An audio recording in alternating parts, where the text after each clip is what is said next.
अस्सलाम वालेकुम viewers, my name is Nunaira Bilal and I am a clinical psychologist.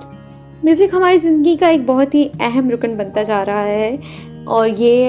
हम माजी से ही अब तक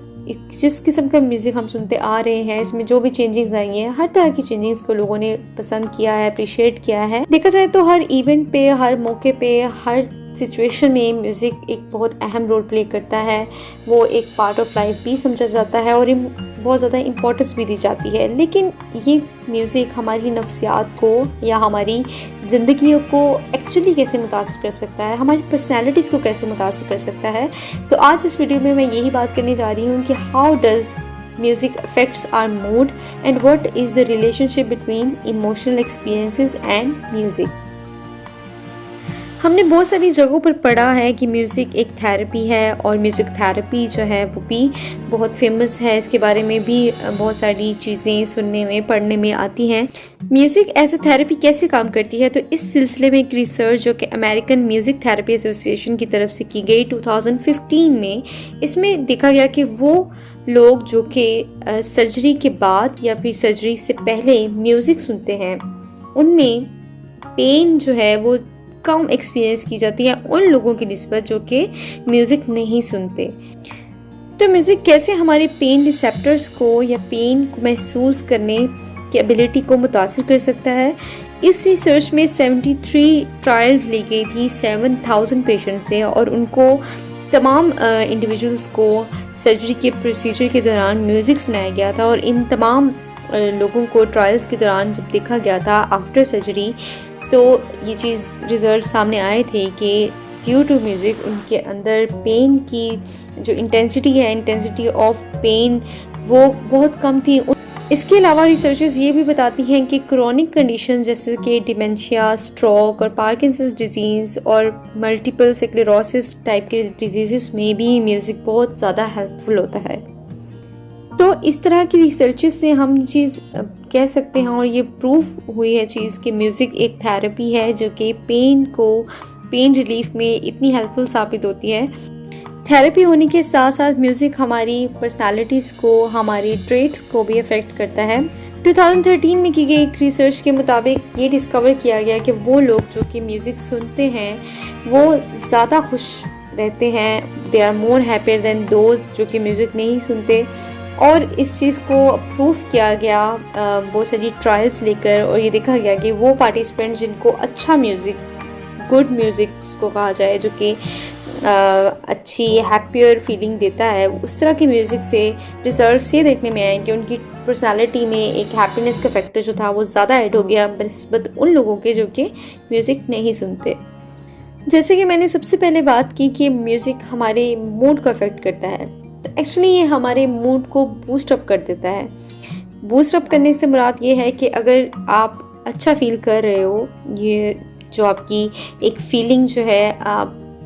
इंटरनली फील कर रहे हो, उसको एक्सप्रेस करने में म्यूज़िक बहुत हेल्प करता है। आपकी एक्सप्रेशन को ज़्यादा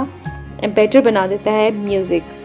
तो यूके की एक स्टडी के मुताबिक वो लोग जो कि डिमेंशिया का शिकार थे, जिनको ये प्रॉब्लम थी, उनके लिए ऑर्केस्ट्रा प्ले डेली बेसिस पे किया जाता था और इससे उनके बड़े अच्छे रिजल्ट्स देखने में आए, क्योंकि वो सेल्फ इस्टीम, वो सेल्फ कॉन्फिडेंस जो कि वो अपनी इस बीमारी की वजह से खो चुके थे, उनका फिर से बहाल हो गया और उन्होंने एक कॉन्फिडेंटली और एक अच्छे तरीके से अपनी ज़िंदगी गुजारना शुरू की। म्यूज़िक से मूड बूस्ट अप हो जाता है क्योंकि म्यूज़िक आपको चिल सेंसेशंस देता है। ये चिल सेंसेशंस क्या होती हैं? एक्चुअली हमारे ब्रेन के कुछ पार्ट्स जहाँ पे डोपामिन एक हार्मोन है वो रिलीज़ होता है, जो कि प्लेयर कॉज करता है, प्लेयर फीलिंग देता है उन एरियाज़ में जैसे कि डोर्सल एंड वेंट्रल स्ट्रेटम, और वहाँ पर इसके रिलीज़ की वजह से एक हैप्पीनेस और प्लेयर की फीलिंग्स आती हैं और वो म्यूज़िक जो कि आपको पसंद हो उसकी वजह से भी ये चीज़ रिलीज़ होती है और ये एक हैप्पी फीलिंग देने में और एक खुशगवार मूड करने में बहुत हेल्पफुल साबित होता है। म्यूज़िक हमारी परसेप्शन को चेंज कर देता है। हम चीज़ों को, वर्ल्ड को, लोगों को क्या परसीव कर रहे हैं, उनको क्या समझ रहे हैं, क्या अंदाज़ा लगा रहे हैं, इस चीज़ को भी म्यूज़िक बहुत ज़्यादा अफेक्ट करता है। जिसके लिए एक बड़ा ही मज़ेदार एक्सपेरिमेंट किया गया जिसमें हैप्पी और सैड फेसेस लोगों को दिखाए गए और एक ग्रुप में वो लोग थे जिनको अच्छा गुड म्यूज़िक, हैप्पी म्यूज़िक सुनाया गया, और दूसरी तरफ वो लोग थे जिनको सैड म्यूज़िक सुनाया गया। तो हैप्पी म्यूज़िक सुनने वाले लोगों ने ये परसीव किया कि वो फेस जो कि हैप्पी फेस था उसको उन्होंने हैप्पी परसीव किया, लेकिन जो सैड फेस था उसको भी उन्होंने नॉर्मल परसीव किया। लेकिन सैड म्यूज़िक सुनने वालों का जो रिजल्ट्स थे वो बहुत ही डिफरेंट थे। तो सैड म्यूज़िक सुनने वालों ने सैड फेस के साथ साथ हैप्पी फेस को भी सैड ही परसीव किया, और उनके परसेप्शन के इन रिजल्ट्स को म्यूज़िक बहुत अच्छे से जस्टिफाई करता है कि जो भी काइंड ऑफ म्यूज़िक आप सुन रहे होते हैं आपकी परसेप्शन भी अबाउट वर्ल्ड और अबाउट पीपल वैसी हो जाती है। आपने अक्सर औकात देखा होगा कि म्यूज़िक सुनते वक्त कभी कभार सर हिलाना शुरू कर देते हैं, या फिर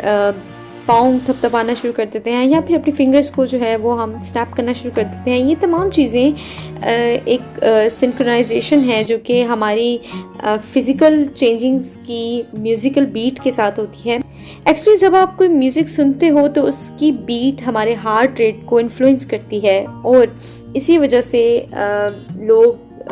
इस हार्ट रेट की वजह से अगर लाउड म्यूज़िक सुन रहे हैं, ज़्यादा हिप हॉप म्यूज़िक सुन रहे हैं, तो हार्ट रेट तेज़ हो जाता है और उनकी जो एक्सप्रेशंस है या फिर उनका जो रिएक्शंस है वो भी फास्ट हो जाते हैं। इसी तरीके से ये भी देखा जाता है कि जब लोग एक साथ एक टोन में, एक बीट में, एक सिंक्रोनाइजेशन में गाते हैं तो उनकी भी आपस में हार्ट रेट जो है वो लाइनअप होती है, इन्फ्लुएंस होती है, तो इसकी वजह से आपस में पॉजिटिव इमोशंस पैदा होते हैं।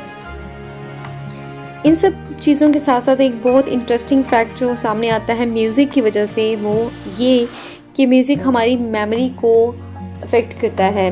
आपने अक्सर देखा होगा कि कोई ख़ास म्यूज़िक सुनने से या फिर कोई पुरानी चीज़ जो आप पहले सुन चुके हो उसको दोबारा से सुनने से आप में पॉजिटिव इमोशंस तो आते हैं, साथ साथ कुछ ऐसी चीज़ें, कुछ ऐसी मेमोरीज भी दोबारा से रिमाइंड हो जाती हैं जो कि आप इंटेंशनली उसको याद नहीं करना चाह रहे होते, लेकिन वो आपको फिर से एक दफ़ा आपके दिमाग में, आपके जहन में वो सारा स्क्रीन प्ले चलना शुरू हो जाता है। उसकी वजह यही है कि म्यूज़िक की, उस ख़ास किस्म की म्यूज़िक की उस इवेंट के साथ या फिर वो उन विजन्स के साथ एक एसोसिएशन हुई होती है, एक सिंक्रोनाइजेशन हुई होती है, और वही ब्रेन आपका उसको रिपीट करता है या फिर उसको बिल्कुल एक फ़िल्म की तरह चला देता है। तो म्यूज़िक इस हद तक हमारी मेमोरी को अफेक्ट कर सकता है। तो इन तमाम रिसर्चेज़ और इन तमाम स्टडीज़ से हम ये अंदाज़ा लगा सकते हैं कि म्यूज़िक किस कदर हमारी ज़िंदगी को, हमारी नफ्सियात को कंट्रोल कर सकता है। और जब भी आप बुरा फील कर रहे हो या फिर आप नेगेटिव इमोशंस को फील कर रहे हो, तो सबसे आसान तरीका यही है कि म्यूज़िक थेरेपी की जाए, कोई अच्छा सा म्यूज़िक सुना जाए। बिकॉज़ हमें नेगेटिव इंसिडेंट्स तो याद नहीं रहते, लेकिन जो नेगेटिव इमोशंस उन इंसिडेंट्स के साथ जुड़े होते हैं वो हमारे अंदर बैड फीलिंग्स क्रिएट करते हैं। और हमारा मकसद भी ये होना चाहिए कि हम उस वक्त आने वाली नेगेटिव इमोशंस को, नेगेटिव फीलिंग्स को ख़त्म करें। तो उसका सबसे आसान तरीका यही है कि कोई अच्छा सा म्यूज़िक लगाया जाए और अपने इंटरनल माहौल को या फिर अपने अंदर की अफसरदगी को, मायूसी को इस तरीके से, इस थेरेपी से ठीक किया जाए। उम्मीद करती हूँ कि आज की वीडियो आपको पसंद आई होगी और ये आपके लिए यकीनन बहुत फ़ायदेमंद साबित होगी। इस वीडियो को लाइक करें, शेयर करें और चैनल को सब्सक्राइब करें, और अपनी जिस्मानी सेहत के साथ साथ ज़हनी सेहत का भी ख्याल रखें।